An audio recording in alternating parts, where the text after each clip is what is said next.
Assalamualaikum warahmatullahi wabarakatuh. Perkenalkan kami dari kelompok 7. Saya Nadine Echa Feranica dengan NIM 24591116. Saya Nabila Saputri dengan NIM 24591129. Saya Tamara Agresa dengan NIM 24591115. Kami akan membahas materi tentang demokrasi. Baiklah, saya sebagai pemateri pertama akan menjelaskan pengertian demokrasi. Demokrasi berasal dari bahasa Yunani yaitu demos dan kratos. Demos bermakna rakyat atau khalayak, sedangkan kratos bermakna pemerintahan. Secara harfiah, demokrasi berarti suatu bentuk pemerintahan di mana kekuasaan atau kedaulatan ada di tangan rakyat. Dengan kata lain, rakyat dilibatkan dalam setiap aspek kehidupan, bermasyarakat, berbangsa, dan bernegara. Demokrasi adalah menempatkan rakyat sebagai pemegang kekuasaan tertinggi. Berdasarkan KBBI, demokrasi adalah bentuk atau sistem pemerintahan yang seluruh rakyatnya turut ikut serta memerintah dengan perantara wakilnya. Menurut Abraham Lincoln mengatakan demokrasi yaitu pemerintahan dari rakyat oleh rakyat dan untuk rakyat. Sedangkan menurut Sidney Hook, demokrasi adalah bentuk pemerintahan di mana keputusan-keputusan pemerintahan yang penting. Menurut C. Armstrong, demokrasi adalah suatu sistem pemerintahan di mana mayoritas anggota dewasa dari masyarakat politik ikut serta atas dasar sistem perwakilan yang menjamin bahwa pemerintahan akhirnya mempertanggungjawabkan tindakan-tindakan kepada mayoritas itu. Menurut Aristoteles, demokrasi adalah sebuah kebebasan setiap warga negara. Sekian materi dari saya, akan dilanjutkan oleh pemateri kedua. Baiklah, di sini saya akan menjelaskan tentang jenis-jenis demokrasi. Yang pertama ada demokrasi parlementer. Demokrasi parlementer adalah demokrasi yang memberi lebih banyak kekuatan kepada legislatif atau disebut juga dengan demokrasi parlementer. Pihak eksekutif memperoleh hak kekuasaan atau atas demokrasi hanya dari legislatif, yaitu parlementer. Yang kedua ada demokrasi langsung. Nah, demokrasi langsung atau demokrasi murni adalah jenis demokrasi di mana rakyatlah yang memiliki kekuasaan secara langsung tanpa perwakilan, perantara ataupun majelis parlemen. Yang ketiga, ada demokrasi tak langsung.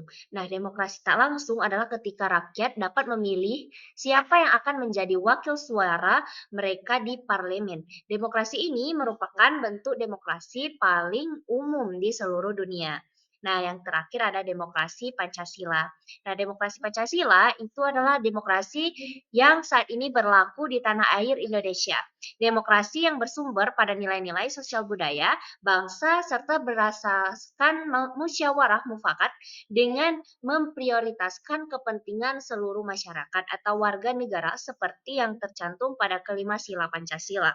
Pancasila merupakan pandangan hidup bangsa Indonesia yang memiliki makna kristalisasi berbagai pengalaman hidup bangsa Indonesia yang telah membentuk sikap.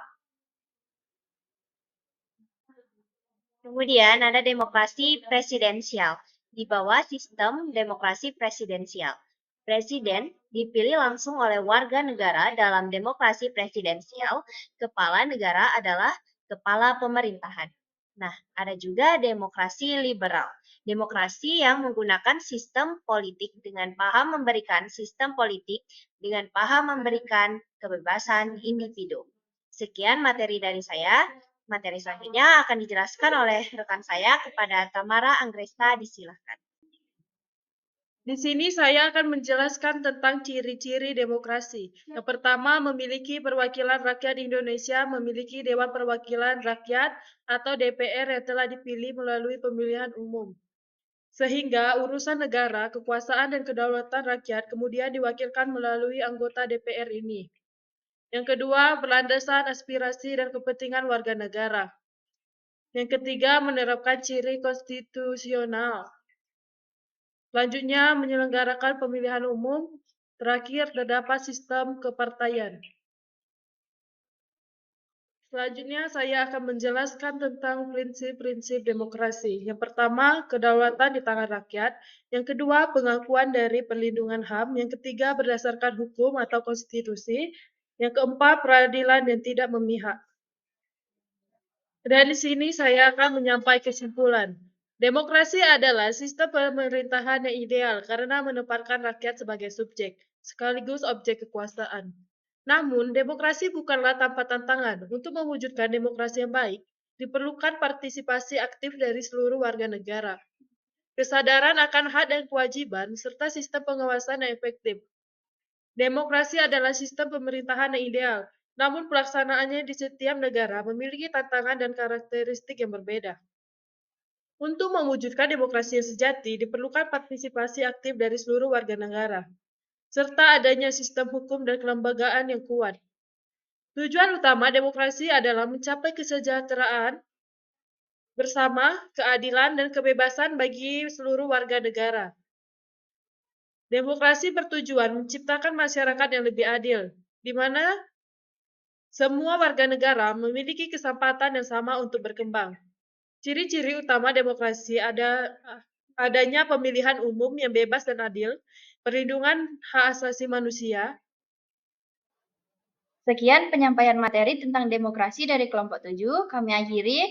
Wassalamualaikum warahmatullahi wabarakatuh.